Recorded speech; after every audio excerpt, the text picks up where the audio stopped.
দেশপ্রেমিক শক্তির সঙ্গে একটি দেশ বিরোধী চক্র আজকে যুদ্ধ করার চেষ্টা করছে। নির্বাচনে এই সুযোগটা নিয়ে এই দেশের কতগুলো মানুষ, কতগুলো রাজনৈতিক দল যারা এই দেশের স্বাধীনতা সার্বভৌমত্ব কখনোই পছন্দ করেনি, তার দেশটাকে আবারও একটা অজানা গন্তব্যের দিকে ঠেলে দেওয়ার চেষ্টা করছে। তাই চেষ্টা করছি যাতে এই নির্বাচন না হয়, কারণ তারা নির্বাচনের জন্য প্রস্তুত না, কারণ তাদেরকে দেশের জনগণ গ্রহণ করছে না।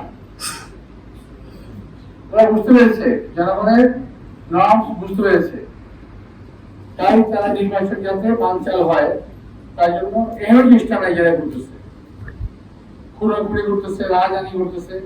টানা তৃতীয়বার অর্জন করেছে দেশের সেরা সুপার ব্র্যান্ড স্বীকৃতি বসুন্ধরা টিস্যু। নির্বাচনকে বাতিল করা যায়। খুব সম্প্রতি একটি ঘটনা দেখেছেন যে একটা ছেলে গুলি খেয়ে মারা গেছে।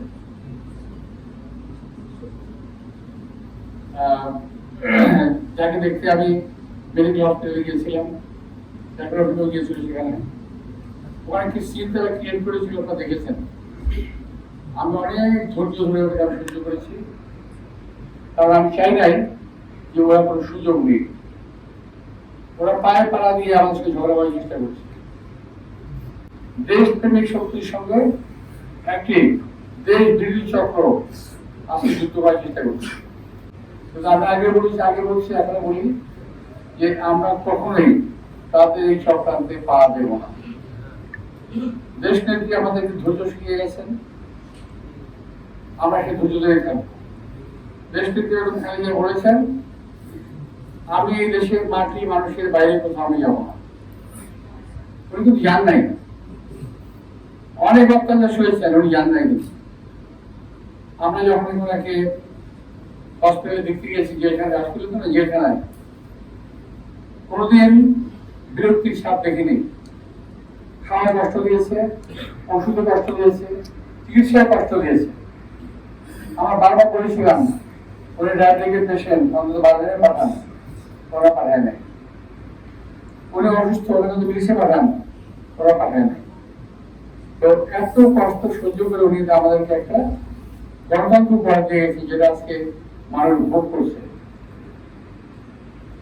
মানুষ সকল নির্বাচন করছে, কিন্তু একটি বারের জন্য কৃতজ্ঞতার সঙ্গে খালেদা জিয়ার মতো তারা স্মরণ করে না। তারা বলতে চায় যে এটা তারা অর্জন করেছে। 17 বছর একটা একজন নেত্রী, 17 বছর বিএনপি নেতা কর্মীরা জেল জুলুম খেতে গুম খুনের শিকার হয়ে আজকে এই অর্জনটা আমরা করেছি, যারা কথা বলতে পারে।